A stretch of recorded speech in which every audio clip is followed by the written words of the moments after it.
All right, let's talk about one of the absolute cornerstones of economics, supply.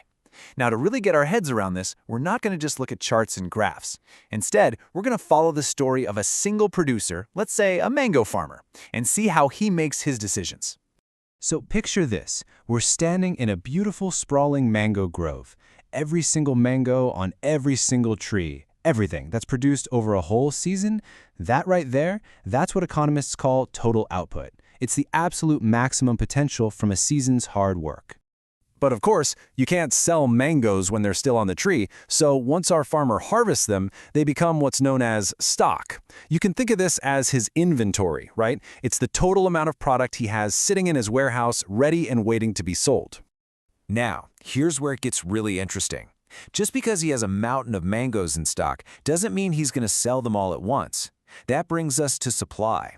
Supply is the specific amount he's both willing and able to sell at a particular price, right now, today. It's an active, strategic decision, not just a pile of fruit. So, how does he make that call? Well, he's not just guessing. He's following a fundamental economic principle, a kind of rulebook that guides just about every producer on the planet. The great economist Alfred Marshall put it perfectly, but the idea itself is really intuitive. Basically, if you can get a higher price for your stuff, you're going to be way more motivated to sell more of it. If the price drops, you'll probably supply less. It's a direct relationship. They move together. Let's put some numbers to this with our farmer's game plan. If the market price is just 10 rupees per kilo, he's only willing to bring 100 kilos to the market.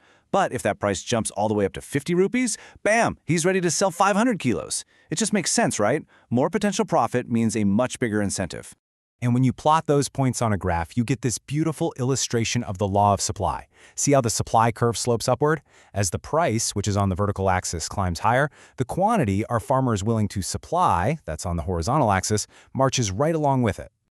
But hold on, it's not always just about the price on any given day. There are other big picture factors that can completely change the farmer's calculations, even if the price of mangoes doesn't change one bit.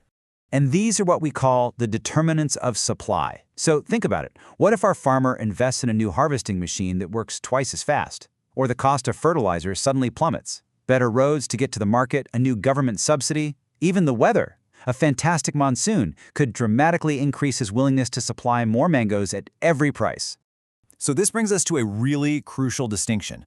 When only the market price changes, we call it a variation in supply. And all we're doing is moving up or down along the supply curve that already exists. But when one of those other big determinants changes, we get a change in supply, which means the entire curve actually shifts to a new position. Here's exactly what that looks like. On the left, you see expansion. The price went up, so our farmer just moves from point M to point N on the same curve. But on the right, that's a whole different story. That's a true increase in supply. Maybe that new technology kicked in, and it shifted the entire curve to the right. Now, at every single price point, he's willing to sell more than before. Now for the really fun part. Like any good rule, the law of supply has some fascinating exceptions, situations where the logic gets turned completely upside down. Let's think about something we all supply: our time, our labor. This leads to a really interesting question that seems to break all the rules. What if getting paid more an hour actually makes you want to work fewer hours?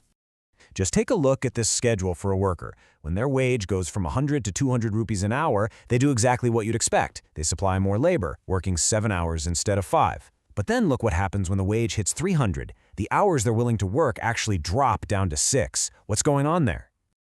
Well, that gives us this, the famous backward-bending supply curve of labor. See how it slopes up at first, just like a normal supply curve?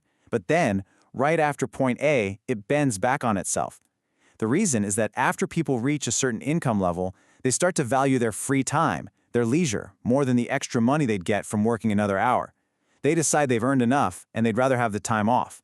And it's not just labor. Our mango farmer faces some of these exceptions too. For agricultural goods, once the harvest is in, the supply is fixed for the season. He can't just create more mangoes out of thin air, no matter how high the price gets.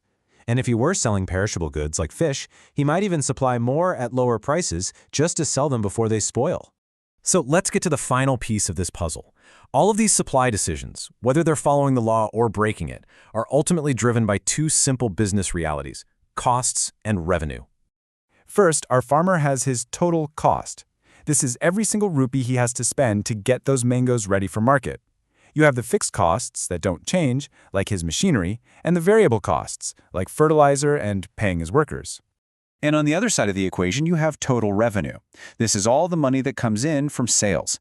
The math here is easy. It's just the price he gets per kilo multiplied by the total number of kilos he sells. And right here, this is the why behind everything we've talked about.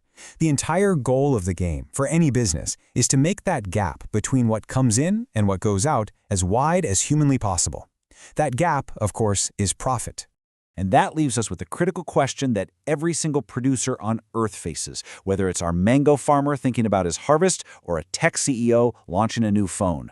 What is the perfect balance, the sweet spot between the market price, the cost of production, and the quantity sold that will generate the most profit? Answering that question? Well, that's the very essence of supply.